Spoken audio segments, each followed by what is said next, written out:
नमस्कार, मैं योगाचार्य खुशबू आज आपकी समक्ष एक महत्वपूर्ण विषय के साथ प्रस्तुत हुई हूँ। आज का हमारा जो विषय है वो है योगाभ्यास के माध्यम से हम किस तरह से अपने फेफड़ों को मजबूत बना सकते हैं। आप सभी जानते हैं कि जो सबसे ज्यादा इफेक्टिव हो रहे हैं वो हमारे लंग्स हो रहे हैं। लंग्स पर डायरेक्ट इफेक्ट कर रहा है, लंग्स को धीरे धीरे फिनिश कर रहा है।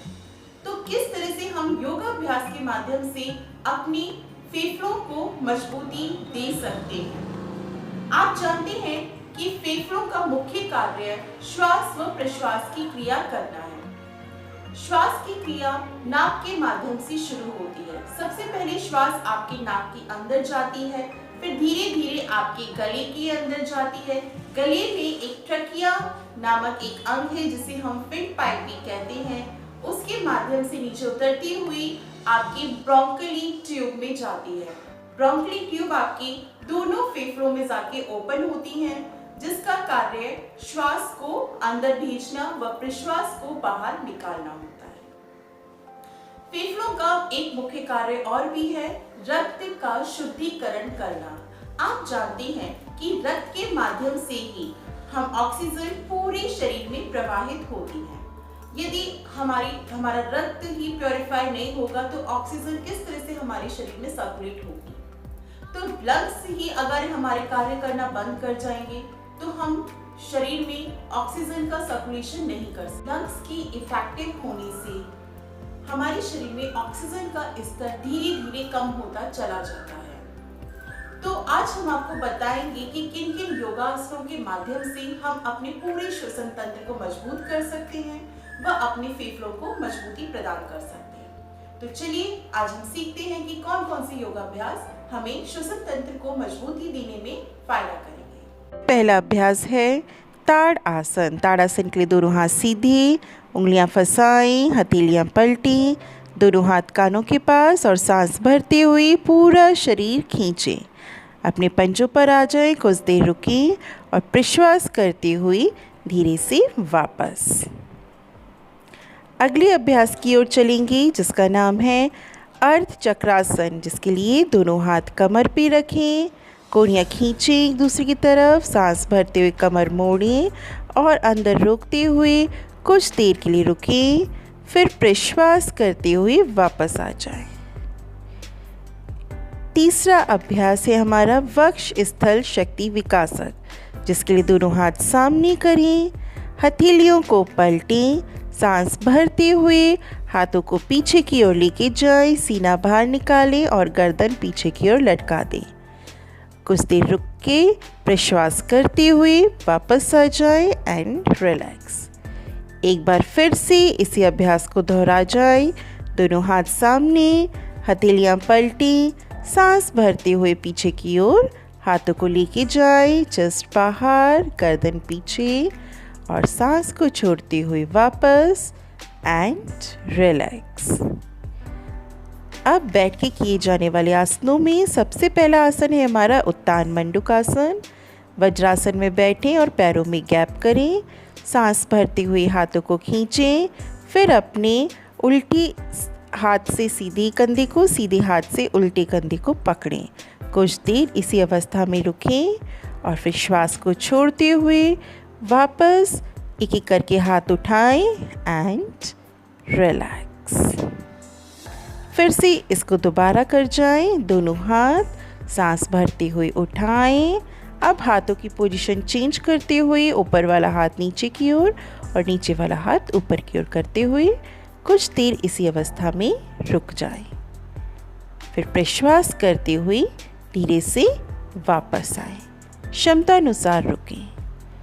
इसके पश्चात वापस वज्रासन में आएं। अब हम अगले अभ्यास की ओर चलेंगे जिसका नाम है हमारा गोमुखासन, जिसके लिए दोनों पैरों को सीधा करें। पहले दंडासन में आएं, फिर उसके बाद अपने उल्टे पैर को मोड़ के नीचे और सीधे पैर को ऊपर की ओर रखें। अब सांस भरते हुए हाथों को उठाएं, जो पैर ऊपर है वो वाला हाथ ऊपर से मोड़ें और दूसरा वाला हाथ नीचे से मोड़ते हुए पकड़ें और कुछ देर रुकें। फिर कुछ देर रुकने के बाद श्वास को छोड़ते हुए वापस एंड रिलैक्स। अब अपने पैरों की पोजीशन को चेंज करें। नीचे वाला पैर ऊपर लेके जाएं और ऊपर वाला पैर नीचे लेके जाएं। फिर से सांस भरते हुए हाथों को उठाएं। ऊपर वाले पैर ऊपर है वो वाला हाथ ऊपर की ओर से और दूसरा हाथ नीचे की ओर से। देन रिलैक्स करें।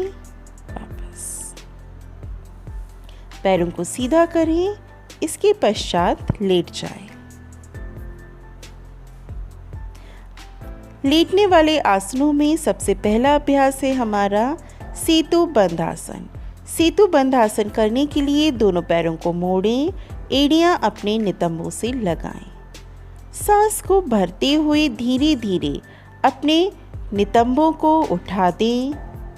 मेरु वक्र को खींचे ऊपर की ओर और ऊपर। क्षमतानुसार रुकें और फिर प्रश्वास करते हुए धीरे धीरे कमर को नीचे ले आएं। एक बार फिर से कर जाएं। सांस भरते हुए अपनी कमर को उठाएं, मेरुदंड को खींचें, क्षमतानुसार रुकें और फिर श्वास छोड़ते हुए धीरे धीरे वापस आ जाएं। पैरों को सीधा करें। लेफ्ट साइड का सपोर्ट लेते हुए पेट के बल आ जाए।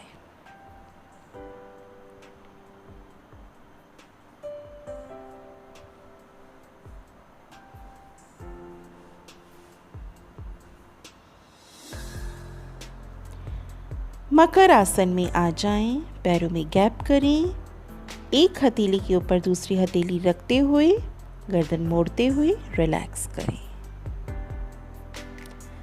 अगले अभ्यास की ओर चलेंगे जिसका नाम है भुजंग आसन, जिसके लिए दोनों पैरों को मिलाएं, दोनों कोहनियां कमर से लगाएं, हथेलियां चेस्ट के पास और सांस भरते हुए अपनी कमर को उठाएं, मोड़ें और कुछ देर रुकें।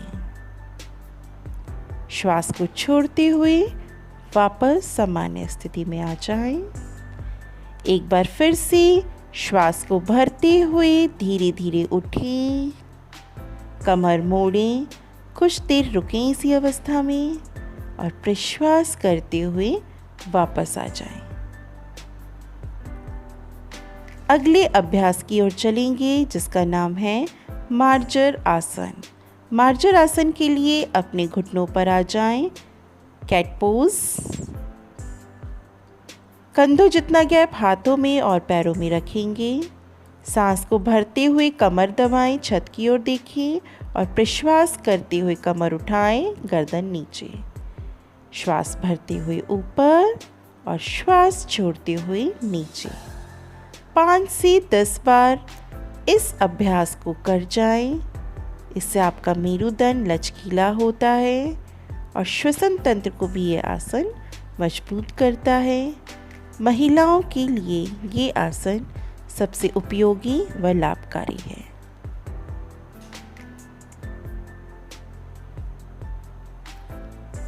इसके बाद प्राणायाम की ओर चलेंगे। सबसे पहले वज्रासन में बैठ के कुछ देर रिलैक्स करें। फिर प्राणायाम के लिए तैयार हो जाएं। किसी भी सुखपूर्वक स्थिति में बैठ जाएं, जिस स्थिति में बैठना आपको अच्छा लगे। सबसे पहला अभ्यास जो हम करेंगे कपालभाति। कपालभाति करेंगे। सबसे पहले हम थोरेसिक ब्रीथ करेंगे। सांस भरते हुए लंग्स को फुलाएं, सांस छोड़ते हुए लंग्स को रिलैक्स करें। फिर से एक बार श्वास भरते हुए चेस्ट अप, श्वास छोड़ते हुए रिलैक्स। 5 से 7 बार इसका अभ्यास कर जाएं, जिससे आप कपालभाति के लिए तैयार हो सकें। चलिए, कपालभाति के लिए दोनों हाथ घुटनों पर रख जाएं। इसके बाद 20 बार तेजी से कर जाएं। एक बार गहरा श्वास भरेंगे और फिर 20 बार इसे झटके से सांस छोड़ते हुए करते चले जाएंगे। आप इसका अभ्यास 2 बार और 3 बार कर सकते हैं। आप 20-20 के 3 सेट भी कर सकते हैं। अगले प्राणायाम की ओर तैयार हो जाए, जिसका नाम है नाड़ी शोधन। नाड़ी शोधन के लिए लेफ्ट हैंड ज्ञान मुद्रा, राइट की प्रणव मुद्रा बनाएं। अब अपने दाएं नासाग्र को दबाते हुए लेफ्ट से श्वास भरें और फिर राइट से श्वास को छोड़ें। एक बार फिर से गहरा श्वास भरें और बाएं से प्रश्वास कर जाएं। पुनः बाएं से श्वास भरें और दाएं से प्रश्वास कर जाएं। श्वास गति लंबी गहरी होनी चाहिए। श्वास लेने और छोड़ने की आवाज़ न आए, इतना धीमा लंबा गहरा श्वास भरें।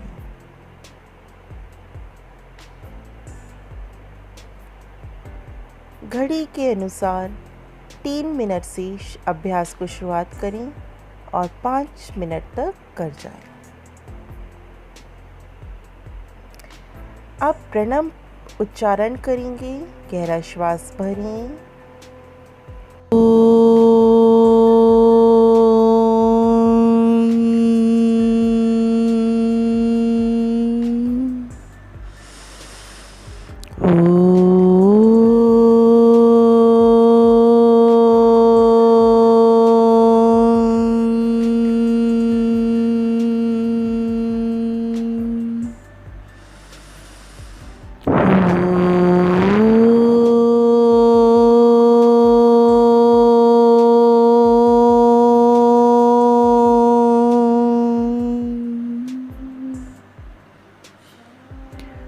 शांति शांति शांति।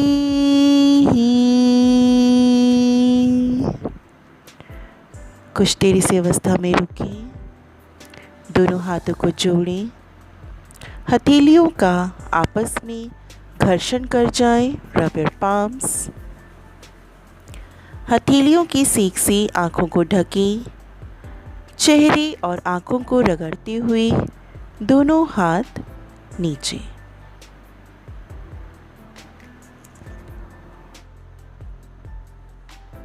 आशा हूँ आपको मेरी ये वीडियो ज़रूर पसंद आई होगी। अगर आपको ये वीडियो पसंद आई होगी तो प्लीज़ इसे लाइक एंड सब्सक्राइब ज़रूर कीजिएगा और इसे औरों में शेयर भी करिएगा। धन्यवाद। घर पे रहिए, सुरक्षित रहिए। जय हिंद।